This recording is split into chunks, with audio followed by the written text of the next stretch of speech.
economia política aí, uma perspectiva trazendo aí, dentro da fronteira da microeconomia, essas questões ligadas ao funcionamento e à gestão de um Estado e de uma economia nacional. Agora vamos aí para o terceiro tópico, economia comportamental. Vamos ver aí o que a gente pode tirar de proveito no que tange aí as fronteiras da microeconomia. A economia é o estudo do comportamento humano, mas não é o único campo de que se pode dizer isso. A ciência social da psicologia, ela também lança luz sobre as escolhas que as pessoas fazem durante as suas vidas. Os campos da economia e da psicologia costumam operar independentemente, em parte porque abordam um conjunto diferente de questões. No entanto, surgiu recentemente um campo chamado economia comportamental, em que os economistas estão usando princípios básicos de psicologia. Vamos abordar aqui alguns desses princípios. As pessoas nem sempre são racionais. Lembre-se que lá no primeiro capítulo do Mankiw, ele também tem uma seção, as pessoas agem com racionalidade. E agora aqui, na fronteira da microeconomia, colocando outras áreas de estudo em conjunto com a economia, vamos chegar à possível perspectiva de que as pessoas nem sempre são racionais. Então veja, a teoria econômica, ela é povoada por uma espécie de indivíduos, às vezes chamada homo econômicos. Os membros dessa espécie são sempre racionais. Como administradores de empresas, maximizam os lucros. Como consumidores, maximizam a utilidade. Ou, o que dá no mesmo, escolhem o ponto da curva de indiferença mais alto. Dadas as restrições a que estão sujeitos, ponderam racionalmente os custos e os benefícios e sempre escolhem o melhor curso de ação possível. Ou seja, diante de várias possibilidades, parte-se lá na teoria lá do capítulo número 1, né? Os 10 princípios lá do Mankiw, que também está disponível na nossa videoaula, na primeira videoaula. Nós temos, portanto, aqui a situação de que nós sempre fazemos essas escolhas. Será as pessoas reais, concretas na vida real, entretanto, são homo sapiens. Embora lembrem de muitas maneiras os habitantes racionais e calculistas da teoria econômica, elas são muito mais complexas. Então, embora lembrem de muitas maneiras os habitantes racionais e calculistas da teoria econômica, as nossas decisões, elas são muito mais complexas do que equações e gráficos que vão dizer que nós fazemos cálculo de utilidade ou que as empresas elas maximizam os lucros com perfeições, como se o mundo fosse, digamos assim, mais simples e mais fácil de se compreender do que a realidade. E aí, é claro que a teoria tem as suas limitações e tem os seus problemas também. Podem ser esquecidas, impulsivas, confusas, emotivas e de horizontes curtos. Essas imperfeições do raciocínio humano são o ganha-pão da psicologia, mas até recentemente os economistas as desconsideravam. Ou seja, nós podemos tomar decisões impulsivas, baseadas, por exemplo, em sentimentos, emotivas, podemos por hora estar confusos, podemos tomar decisões não necessariamente baseado em todas as informações que temos. Portanto, existem uma série de variáveis nas nossas decisões que, consequentemente, não nos transformam em indivíduos tão racionais quanto a teoria apresenta. Herbert Simon, um dos primeiros cientistas sociais a trabalhar na fronteira entre economia e psicologia, sugeriu que os humanos podem ser vistos não como maximizadores racionais, mas como satisficers. Aí tem uma nota de rodapé aqui. Consumidor que fica satisfeito quando encontra algo que é bom o suficiente. Ou seja, nós tomamos decisões racionais, mas dentro daquilo que a gente conhece. Então veja, o Herbert Simmons, ele trabalhou aí entre economia e psicologia e sugeriu que nós não somos maximizadores racionais, mas nós fazemos boas escolhas diante daquilo que nós temos hoje. Em vez disso, nós, portanto, sempre escolheremos o melhor curso de ação. Tomam decisões que são apenas boas o suficientes. Não significa que é a melhor.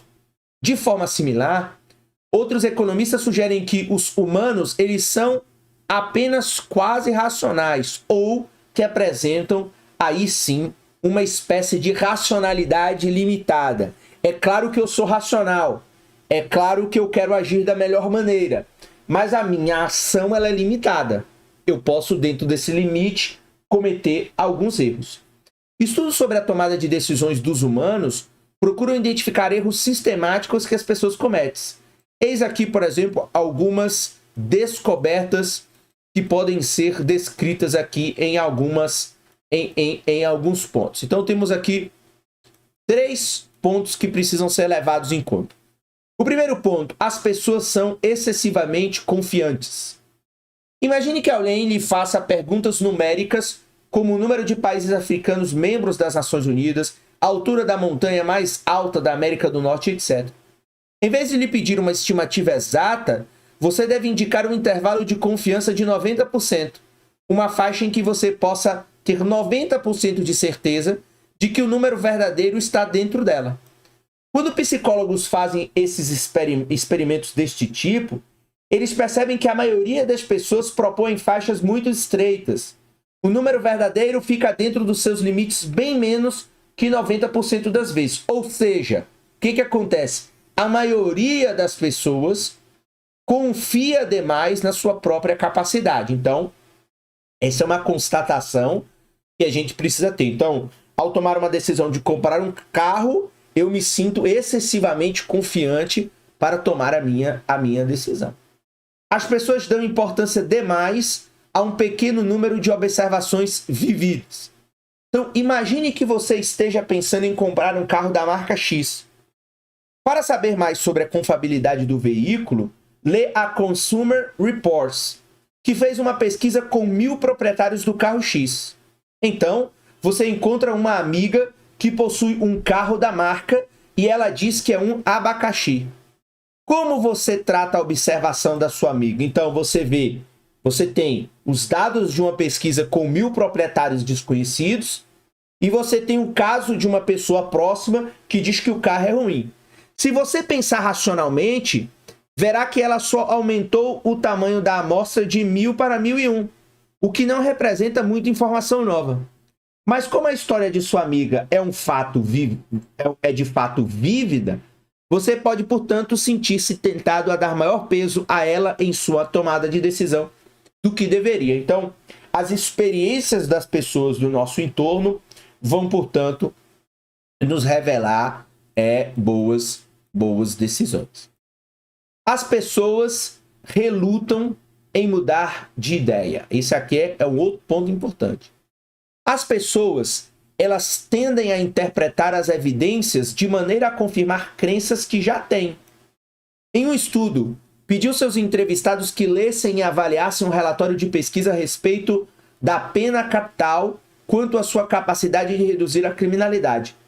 Após lerem o relatório, as pessoas inicialmente favoráveis à pena de morte afirmaram estar mais convencidas de sua opinião. E as que eram contrárias à pena de morte também disseram estar mais convencidas de sua opinião. Então, leram o mesmo relatório, né, que mostrava lá a relação entre a pena de morte, né, a pena capital, e a redução da criminalidade. Os dois grupos, dos que são favoráveis e dos que não são, permaneceram com a mesma opinião. Então, os dois grupos interpretaram as mesmas evidências de maneira exatamente oposta. Então, isso pode acontecer mais do que nunca, principalmente, por exemplo, quando dados econômicos são utilizados por políticos. E aí parece que as ideias realmente não mudam, porque cada um vai apresentar o mesmo dado estatístico da mesma forma. Pense nas decisões que tomou em sua vida. Você apresenta, portanto, algum desses traços, então, desses 3 elementos? Então, as pessoas são excessivamente confiantes, As pessoas dão importância demais a um número pequeno de observações vívidas e as pessoas relutam em mudar de ideia. Uma questão frequente em debates acalorados é se os desvios de racionalidade eles são importantes para entender os fenômenos econômicos.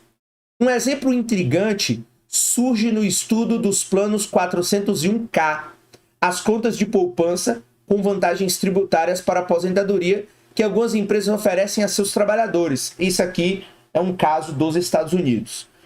Em algumas empresas, os trabalhadores eles podem escolher participar do plano, bastando a preencher um formulário simples.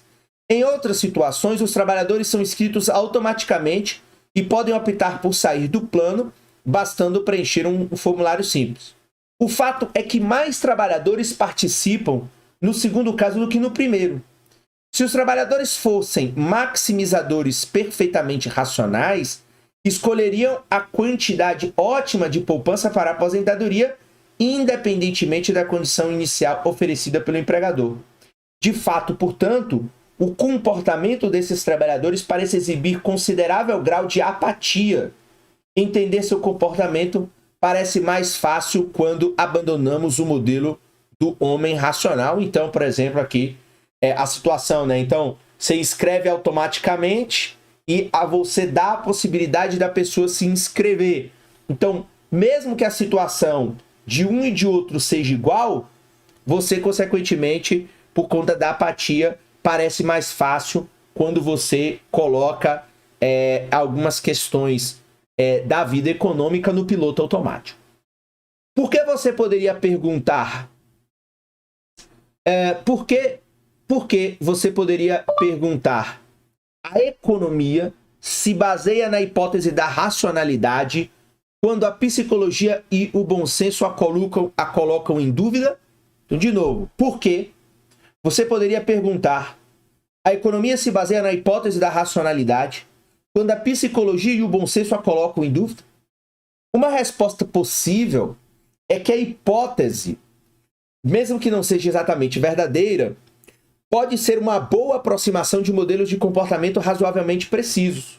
Por exemplo, quando estudamos as diferenças entre as empresas monopolistas e as competitivas, a hipótese de que as empresas racionais maximizam o lucro rendeu muitas considerações importantes e válidas. A incorporação de desvios psicológicos complexos de racionalidade, no exemplo, pode ter acrescentado algum realismo, mas também teria deixado as coisas mais obscuras, tornando tais considerações mais difíceis de serem deduzidas. E aí veja, lembre-se de que, como vimos no capítulo 2, os modelos econômicos não pretendem ser réplicas da realidade, mas eles simplesmente mostram a essência do problema à mão como uma ajuda para compreendê-los. Então é claro que a teoria econômica, o pensamento teórico, ele é importantíssimo para justamente compreender como funciona a sociedade, como funcionam as relações econômicas, os fenômenos econômicos e assim por diante. Mas é claro que isso aqui não tem a mínima pretensão de ser a realidade. Outro motivo pelo qual os economistas adotam com tanta frequência a hipótese da racionalidade pode ser porque os próprios economistas não são eles mesmos maximizadores racionais. Como a maioria das pessoas, eles têm excesso de confiança e, portanto, relutam em mudar de ideia. E é claro que essa questão de manter, até hoje, né, em pleno século XXI, conceitos teóricos que claramente a gente sabe que não se confirmam na realidade concreta, talvez essa hipótese a hipótese da realidade perfeita, ou da realidade absoluta, da racionalidade absoluta, da racionalidade perfeita, não são alterados ou não são retirados de manuais como esse aqui do Menkil, que é um manual famoso, porque justamente você tem uma resistência a mudar ou talvez um excesso de confiança de que essa teoria ela se confirma. Sua escolha entre teorias alternativas do comportamento humano pode, portanto, exibir uma apatia excessiva. Além disso, os economistas podem se contentar com uma teoria que, se não é perfeita, é boa o suficiente. O modelo do homem racional pode ser a teoria da escolha que deixa satisfeito um cientista social. E aí, claro, aqui é uma tirada de onda do Menkil, mostrando aí que o modelo do homem racional pode ser, portanto, a teoria da escolha, pode ser a escolha que maximiza a satisfação do cientista social. As pessoas